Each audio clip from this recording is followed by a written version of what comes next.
Nice going, Luke. Nothing like a little confidence boost to help ease you back into the dating scene. Of course, that also includes back. That's what I said, Slickback. No, no, it's a pimp named Slickback. Like a tribe called Quest. You say the whole thing. A pimp named Slickback. Can we call you Slickback for short? No, nigga, I'm a pimp named Slickback. Crystal, who is this person? Nigga, are you deaf? I'm a pimp named Slickback. Say it with me now. Welcome to a deep dive into one of the Boondocks' most flamboyant and thought-provoking characters, a pimp named Slickback. More than just comic relief, this character serves as a sharp critique of pimp culture, hyper-masculinity, and the glorification of exploitation. Voiced by Cat Williams, Slickback is as ridiculous as he is insightful, embodying an exaggerated archetype that exposes the absurdity and toxicity of certain cultural narratives. Today, we'll break down his character, his role in the series, and the deeper meaning behind his presence. A pimp named Slickback makes his unforgettable debut in Season 1, Episode 3, Guess Hoes Coming to Dinner. Grandad meets an attractive young woman named Crystal at the grocery store, and blinded by his loneliness and ignorance, invites her into his home. What Grandad doesn't immediately realize is that Crystal is a sex worker, and wherever there's a prostitute, there's usually a pimp lurking in the shadows.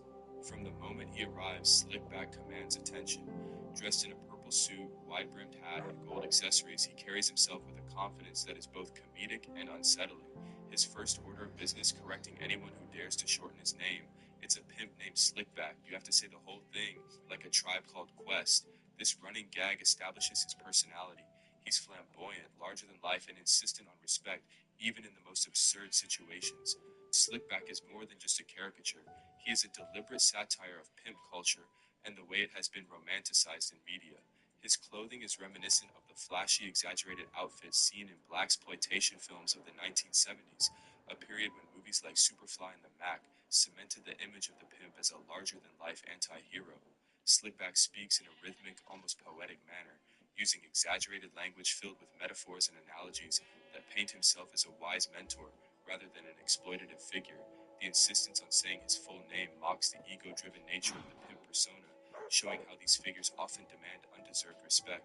But perhaps the most critical aspect of his characterization is his belief system, a twisted set of values where loyalty is synonymous with submission and relationships are built on dominance rather than mutual respect. That's what I said, Slickback. No, no, it's a pimp named Slickback. Like a tribe called Quest. You say the whole thing. A pimp named Slickback. Can we call you Slickback for short? No, nigga, I'm a pimp named Slickback. Crystal, who is this person? Nigga, are you deaf? I'm a pimp named Slickback. Say it with me now. He's my pimp. You're a pimp? So you really are a... Yes. Come on, bitch, now. A pimp named Slickback. Could I please have a minute? A minute? Let us pray the pimp's prayer.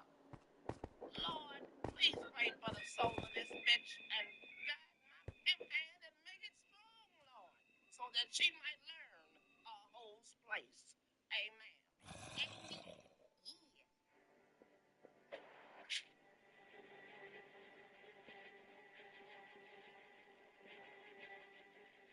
You ain't gonna hit no woman in my house. What woman, sir? This here's a hoe. Not in this house, she's not.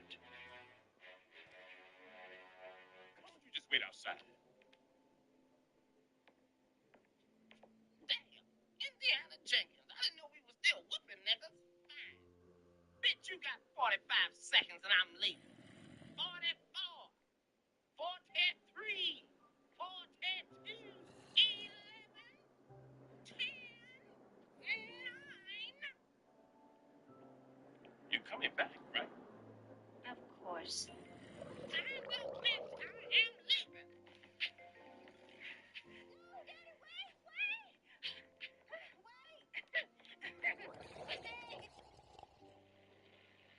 One thing I learned, though.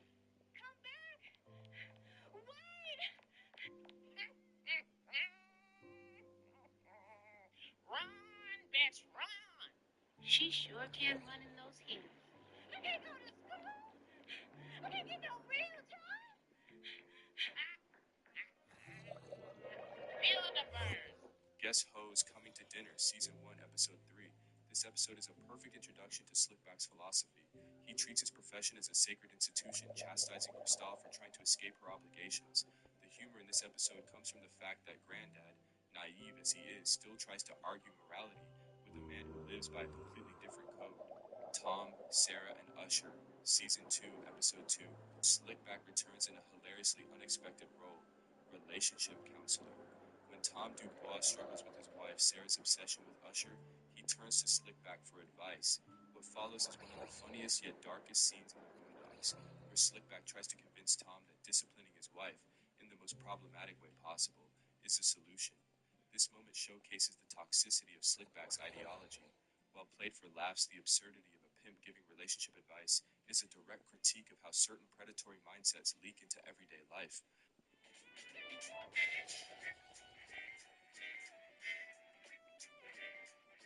Mr. Dubois, my name is a pimp named Slickback, and this, sir, is an intervention. An intervention? Your friends have reason to believe that you are suffering from chronic bitch dependency, Mr. Dubois. May I call you Tom? Is this some kind of joke? Tom, bitch dependency is no laughing matter. Addiction to a bitch can fuck with your friends, your health, and scary enough, even your money. It's a disease, Tom. Wait, what was your name again?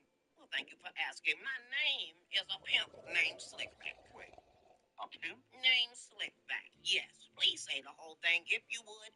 Yes, that includes the a pimp named part. Yes, Tom, every time. Look, Mr. A Pimp named Slickback. No need for the mister. I don't think I need any help from someone like you. And by someone like me, you mean a pimp? A bad guy? Huh? Look, I'm not trying to insult you. I just don't agree with what you people do to women. Oh, so I'm wrong. So I'm messed up. Well, which one of us is the one missing a bitch, Tom? You don't see me running around looking for a bitch. I know where all my bitches are. Thank you very much. Bitch, where you at? I'm here getting your money. That's what the hell I thought. Thank you, Grandma. Now look at you, bitchless. Sans beach, as the French in France would say. I've had enough. I'm going back upstairs. Tom, when we first let you stay here, we thought it was only going to be temporary. But damn, Tom, I just don't see any end in sight. It's only been 2 days. Nigga, hush. You're living under my roof now. If you stay here, you're going to get some help. You know what? I know a great therapist. I'll make an appointment today. That also would have been a good idea, but we've already paid Mr. Pimp named Slickback a retainer of $2,500 Robert, you shouldn't have. with your credit card. Oh. Did you know that scientists now believe that some people are actually born with a genetic predisposition to bitch dependency, Tom? And exactly when did you become a relationship counselor? Well, sharing this pep knowledge for an exorbitant fee is my way of giving something back to the community, Tom. I want to help you, Tom, I do. But I need you to help me help you. Help me help you. Yeah, okay. Now, tell me if you would about this bitch you have an unhealthy dependency on. Could we please not call her a bitch? Say it, bitch. Yeah. Yes, we've got to call her that, Tom. I'm sorry. After what she's done, not calling her a bitch would be disrespectful to you, and I'm not able to do that. Now, please continue, Tom. Well, my wife, Sarah. I mean, she's the best woman in the world. We've had a great life together until now. Blue eyes, baby's got blue eyes. It sounds to me, Tom, like some of the passion has gone out of your marriage, and perhaps you're not providing enough excitement for it. It's a normal thing in long-term relationships. And you can help me fix it? Hell no, I'm gonna help you make that bitch behave. She wants excitement, she can take her ass to the movies.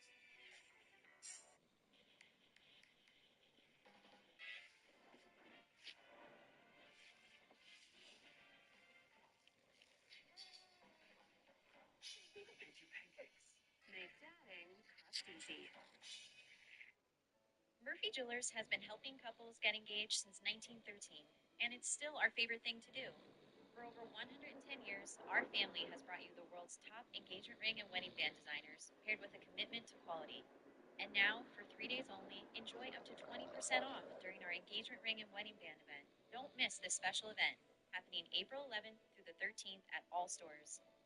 Murphy Jewelers, celebrating over 110 years of I do's.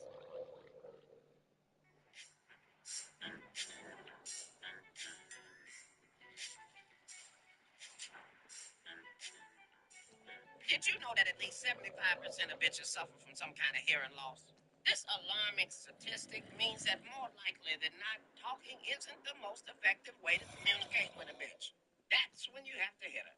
Whoa, what? You tell her what you want her to do. If she say no, hit the bitch. Simple. But I couldn't hit Sarah. I couldn't hit any woman. Has not hitting the bitch been working? I mean, scientifically speaking, has not hitting the bitch achieved the desired result? No way. I can't. I couldn't. Tom, take a deep breath. It's okay. People have phobias. Some niggas can't cross bridges. You can't go upside a bitch's head. Okay, we can beat this. Tom, this is my bottom bitch sweetest taboo. Now she's gonna help you learn how to reestablish dominance at home. Hello. Taboo will be playing the role of your wife. Now, approach Taboo, grab her arm firmly, and command her to leave with you. Okay. Sarah, get your behind. Stop. Say bitch. Do I have to call her a bitch, really? Yes, Tom, you have to call her a bitch. Trust me on this one. I've done the research. Now try again. Bitch, get your behind. Ass. Bitch, get your ass in the car. Kiss my ass, you little dick faggot motherfucker. If you was any kind of real man, I wouldn't be here without you in the first place. Wait, hold on. I don't think that's what Sarah would say. It's now tragically obvious that reasoning with the bitch is not gonna work, Tom. You have to hit her. I'm an assistant district attorney, for Christ's sake. Tom, you have to get past this. It's okay, Megan. Really? See, faggot, she just gave you permission. You see that? Didn't you? Okay, You're definitely allowed by law to get now, Tom. It's up to you. Okay, Miss Apple, you are in rare form. This is my state-of-the-art surveillance center. why does a pimp need a surveillance center? Included in your retainer fee is state-of-the-art bitch surveillance. Quiet Storm here has been monitoring your wife's conversations and emails. Daddy, I've got transcripts of all the conversations today, no mention of Usher. I'm hacking into her email now, but this computer is running a bit slow. Perhaps if we didn't have dial-up. Bitch, don't start with that we need another computer shit again. You say that shit every time a new iMac comes out. You ain't slick. You better make that D4 work, bitch, and stop playing with me. Yes, Daddy. Message to Usher. Looks like they're getting together at 3 o'clock at the Woodcrest Chateau Hotel. That's in an hour. We have to go. You have to take me. Tom, if you're not ready to take control, then going there won't help. I say let the bitch go. I paid you $2,000 and $500 as well. Now, Tom, I hope you can appreciate our no refunds policy. How about a complimentary date with Sweetest Taboo? No. You're still on retainer, and we're going now. Oh.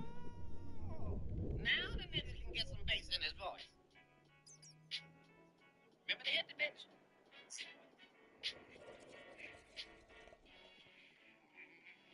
Hey, look, man, I think you should calm down. Easy, boys.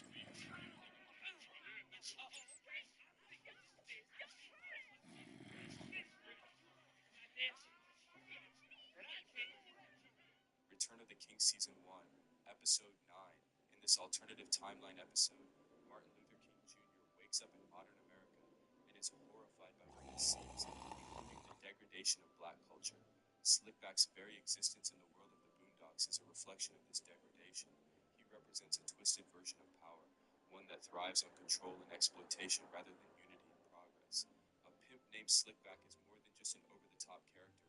He is a symbol of internalized oppression, a mirror reflecting the way certain toxic behaviors are celebrated in pop culture. Through his interactions, the show critiques the glorification of pimp culture in rap music and movies. The way misogyny is often excused as part of the game, how figures like Slickback manipulate language to justify exploitation.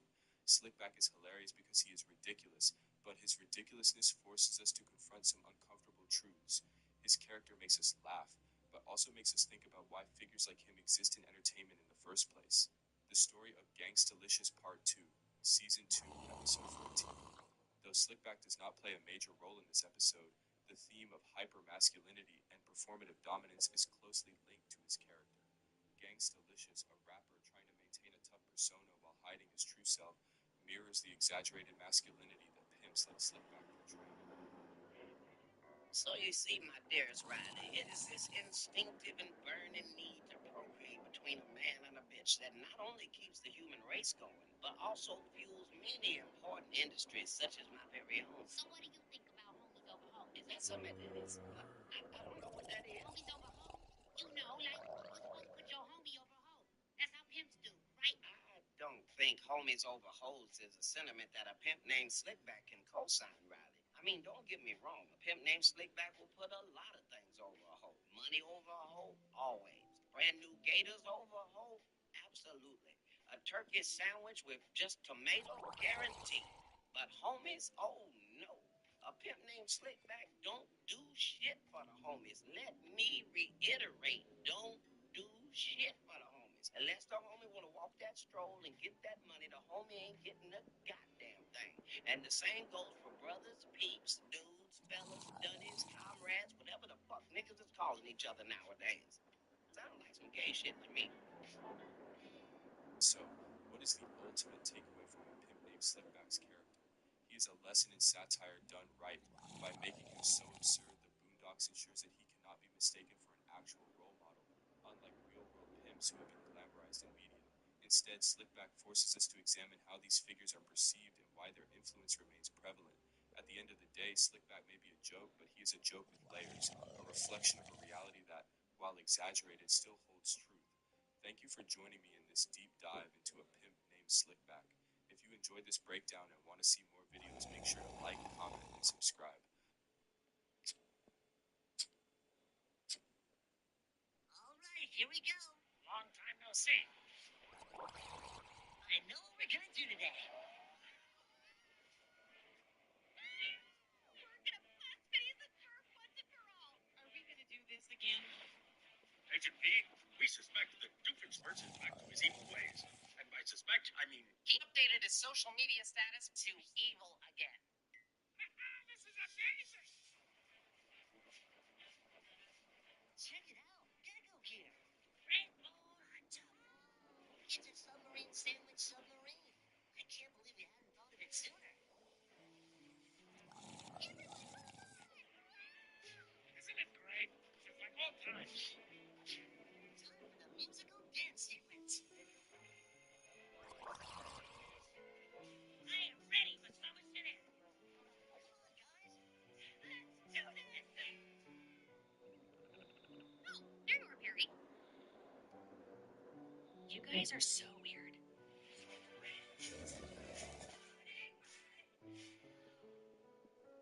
Okay, raise your hand if you are guilty of procrastinating your taxes. We tell ourselves, I'll do it later. I used to be like this too, but not anymore thanks to Credit Karma powered by TurboTax. I'm here to tell you it's much easier than you think. And I'm here to show you you can file right in the app. My friends and I always keep each other accountable during tax season, so Credit Karma is going to be that for us. They make it easy to do, all in one place, not intimidating. There are experts available to help you out with checking your forms or answering any questions. If you even feel like taxes are a scary thing after all, get the refund if you deserve it. Comment below if you haven't done it yet. I will give you the encouragement and push. This is like dirty laundry. The sooner you do it, the better. So this is your sign. Thanks to Credit Karma for sponsoring this video.